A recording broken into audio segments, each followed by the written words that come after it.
Maya walked to the blur of lights outside her bus window, city after city, each glowing with a promise sh и was too tired to trust. Sh clutched the old lacquered box her grandmother had given her, its hinges cold against her palm, the carved dragon breathing into the silence of the night. Inside lay a photograph of a stranger, a young woman in early -90s fashion, confident, smiling with an intensity Maya recognized from somewhere only her dreams could reach. No name, no message, just an address scrawled in shaky blue ink. Sh had decided to go. The photograph whispered of a life left behind, of an inheritance not of money, but of secrets. As the bus pulled into the quiet station of a town she only read about, Maya stepped off, heart pounding like the drum of some ancient rite. The address led her to a sleepy street, a dark painted sky blue, peeling at the edges. Sh hesitated, the lacquered box heavy in her bag, her grandmother's voice echoing, "Find her." Finish what Sh began. With the creak of the door behind her, Maya entered. Inside, the apartment smelled of dust and jasmine. Old vinyl spun without a turntable, the needle hovering in mid-air like a phantom. On a side table lay a stack of letters tied with red ribbon, each one addressed to the woman in the photograph, each one unsigned, spilling trailing across the envelopes like river beds of emotion. Maya opened the top letter and read, "I watched you leave the station at dawn, your sidekick whispering your departure. I know you were frightened." Maya's breath caught. Sh recognized the handwriting, her grandmother's. The stranger in the photo, the woman who had vanished decades ago, was her grandmother's sister. Sh had escaped an arranged life, fled with nothing but hope and that very photograph, leaving the letters behind to protect her family. Maya realized the lacquered box contained the key, a small brass key with intricate dragon wings. It has a lock on an old chest tucked beneath a dusty curtain. Inside were two things, a passport with the stranger's face and a diary filled with one line repeated over and over, "I find freedom in the unmarked places." Maya closed the diary, the past and present colliding. Sh rose, carrying the photograph, the letters, the passport, and the dragon key. Sh stepped back into the night, not to flee, but to follow. To write the next chapter, rain as Maya walked toward the old railway tracks behind the town. The diary's final line, "Freedom waits where the tracks disappear," echoed in her mind. The storm clouds pushed with lightning, revealing faint footprints in the mud, as if someone had walked there moments before. Sh followed them, her flashlight flickering. The trail ended at a small cabin half swallowed by ivy. Its windows glowed faintly, to no power lines reached this far. Inside, time had stopped. Maps of distant countries blanketed the walls, each marked with a red X. On the table rested another lacquered box, identical to hers. When Sh opened it, Sh found a cassette labeled, "For the one who found M." The old player beside it whistled to life, and a woman's voice, warm, confident, filled the room. "Maya, I knew you'd come. You are not the end of this story. You are the return." Tears blurred her vision as Sh realized, her great aunt hadn't vanished, she'd built a network helping women escape the lives they were forced into, one city, one name at a time. The dragon, the boxes, the letters, they were part of that legacy. The storm outside finally broke, and as thunder rolled over the valley, Maya smiled. The world wasn't as small as she'd been told. Sh tucked the second box under her arm, stepped out into the rain, and whispered, "I'll keep it alive." The dragon's wings on the key glinted on us, as if approving, before the wind carried her words into the dark. Dawn crept over the hills, painting the socket earth in gold. Maya trudged along the tracks until Sh reached an abandoned signal tower, a structure her great aunt had circled in red ink on one of the maps. Its rusted doors groaned open to reveal rows of faded journals, names, and letters tucked between the pages. Each belonged to a woman who had vanished from somewhere, only to reappear under new skies. Maya understood now, this was the heart of the network, the hidden pulse of a revolution disguised as escape. As Sh read through the names, one file code her I, dated just 2 weeks earlier. It was addressed to her. The handwriting was the same looping script she'd seen before, steady despite Ash, Maya, they will come for the story. Protected. A chill ran through her. Someone had known she'd find this place.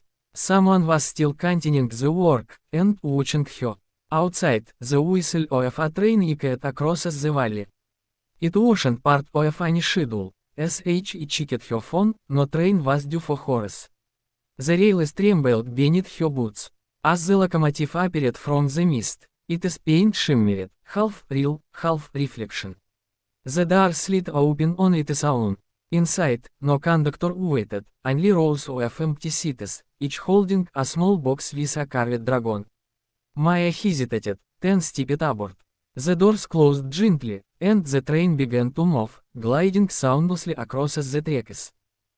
She felt no fear this time. The journey her grandmother's sister began wasn't over, it was expanding. Maya pressed her hand to the window as the town disappeared behind her, whispering, "Let them find freedom." The train sped toward the horizon, carrying stories the world had tried to earth, and one woman ready to make sure it never called again. The train moved faster than sound, gliding through landscapes that shifted like memories, fields fading into deserts, cities melting into stars. Maya sat among the rows of dragon boxes, each humming softly, almost alive. When Sh opened the nearest one, it didn't hold letters or keys, but flickering holograms of women, faces Sh recognized from the journals, smiling, free, unafraid. They whispered words Sh called and quit catch, as to speaking from beyond time itself. Then, a voice rose above the others, her great aunts, clear than ever, the world will forget names, Maya, but not a cause. The train carries every voice that chose freedom over fear. You are its keeper now. A compartment door slid open at the far end, revealing a control panel lined with ancient switches and glowing sigils. The largest switch read, "Awaken." Maya hesitated. Sh understood that whatever this was, flipping it would change everything, not just for her, but for everyone whose stories had been buried. Sh pressed it. The train shuddered and released a blinding light that rippled across the sky like dawn breaking in every direction at once. Across continents, the dragon insignia appeared, on walls, in alleyways, in old letters tucked beneath floorboards. Forgotten voices began to surface, stories long silenced finding breath again. When the light dimmed, the train had stopped at a station that didn't exist on any map. Its sign read, "Haven." People were waiting, women, men, children, all carrying the same symbol. Maya stepped out, realizing the journey wasn't about finding her past anymore. It was about igniting a future built from it. As the first rays of sunlight reached her face, the boxes on the train opened one by one, releasing golden motes into the wind. The dragons flew, free at last. And Maya smiled, whispering into the morning, "It is your world now." 5. The horizon burned with new light, neither dawn nor dusk, summiting entirely its own. Heaven trummed beneath Maya's feet, alive with quiet purpose. People gathered around the train as its crimson glow softened into gold, their eyes full of questions and hope. As each could feel it now, the pulse of the world through the tracks, like veins carrying stories instead of blood. The network had awakened, reshaped, and it was waiting for her to speak. Maya climbed out of the engine, wind tugging at her coat, her grandmother's dragon key in her hand. "We were never meant to vanish," Sh said, voice echoing through the valley. "We were meant to be found, in every act of courage, in every voice that refuses silence." Around her, the crowd stirred. Some wept, others simply nodded, as to remembering something ancient. Then, the air shimmered. One by one, the dragon symbols on people's palms began to glow faintly, linking them together in threads of light. A new network was forming, not of secrecy, but of truth. The dragons in the sky began to descend, dissolving into streams of golden dust that merged with the people below. The revolution had returned to its source, the hearts of those who would carry it forward. Maya felt her great aunt's voice again, softer this time. "You did what I couldn't," child. You gave them back the chase. Sh smiled through tears, placing the dragon key into the train's console one last time. The machine responded with a soft hum before vanishing into beams of light that scattered toward distant horizons. As silence settled, the people of Haven turned to one another, not as fugitives, but as builders of something new. Maya stepped down from the platform, her reflection caught in a puddle shimmering like molten gold. Sh no longer carried the box, the key, or the burden of legacy, only the promise of what come next. Sh whispered to the wind, freedom descent and, it evolves. And as Sh walked toward the hills, the world exhaled, alive again with stars yet to be written. The days in heaven no longer followed clocks, they followed stars. Every morning, new arrivals appeared at the edge of the valley, wanderers, dreamers, the lost and the brave. They carried with them fragments of songs, torn maps, whispers of cities that had forgotten their own names. And Maya, now called the keeper of the light tracks, greeted each of them not as followers, but as equals. Sh had rebuilt the train, not of steel, but of memory. It shimmered between worlds, appearing wherever a story was silenced, wherever someone dared to speak truth into fear. The dragon key no longer unlocked doors, it opened paths. Haven had become more than a place, it was a pulse that spread quietly across the earth, unseen but deeply felt. One evening, beneath a sky streaked with green auroras, Maya found a small child sketching in the dust, tiny dragons chasing stars. They are learning to fly again, the girl said, grinning. Maya knelt beside her, realizing the child's driving mirrored a map shed on a scene in her great aunt's journal. The same constellations, the same promise.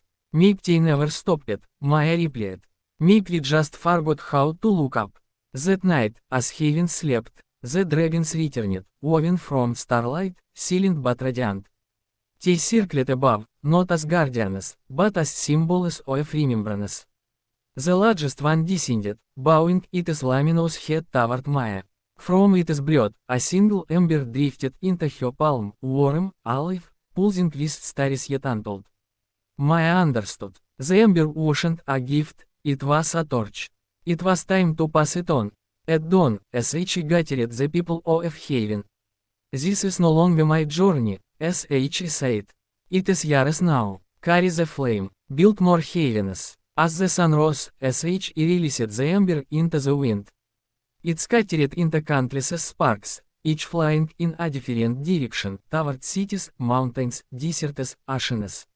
And wherever one landed, the faint outline of a dragon appeared, glowing on a wall, a hand, or a heart. Maya watched the world ignite with quiet hope and whispered, every ending is just another story taking flight. Years passed, to in Haven, time felt like a gentle tide, always moving, never erasing. The world beyond had changed. Whispers of the light tracks spread across continents like wind through grasses. Towns once buried in silence now pushed with murals of golden dragons, messages scrawled beneath them, we remember. People no longer hid their truths, they shared them, weaving freedom into the rhythm of ordinary life. Yet far from Haven, deep beneath an old metropolis, a pulse of crimson light stirred. In the forgotten tunnels where the first refugees had once fled, the remnants of the fractured network reawakened. As sirens flickered to life, showing Maya's image, her speech at Haven, her promise of new beginnings. But another voice spoke over it, smooth and cold, every light casts a shadow. Let us reclaim what Sh is stole. Above ground, Maya felt it, the faint shiver beneath her feet, the echo of something returning. Sh stood atop Haven's watchtower, gazing toward the horizon where storm clouds were forming in unnatural spirals. The dragons overhead began to circle uneasily, their glow dimming, as to sensing a disturbance. That night, a visitor arrived, hooded, silent, carrying an old dragon box. When he opened it, instead of light, smoke poured out, thick and dark, curling like ink in water. Inside was a shard of the same golden ember Sh had once released, but corrupted, pulsing red. They learned to twist the code, The stranger said. The lightracks aren't safe anymore. Maya's heart sank. Sh had known peace could not exist without resistance, but this was different. The network Sh and her ancestors had built to free souls was now being mirrored to control them. Sh looked up at the trembling dragons, then back at the shard glowing in the stranger's hand. Then we start again, Sh whispered. Not to destroy what we built, but to remind it what it means. Sh turned to the people of Haven, her voice steady despite the storm. The world will always test the truth, Sh said. Our task is not to keep it pure, but to keep it alive. And as thunder rallied across the valley, Maya held the corrupted ember high. The dragons roared in answer, wings blazing gold once more. The next chapter had begun, not of peace, but of purpose. The light would fight back.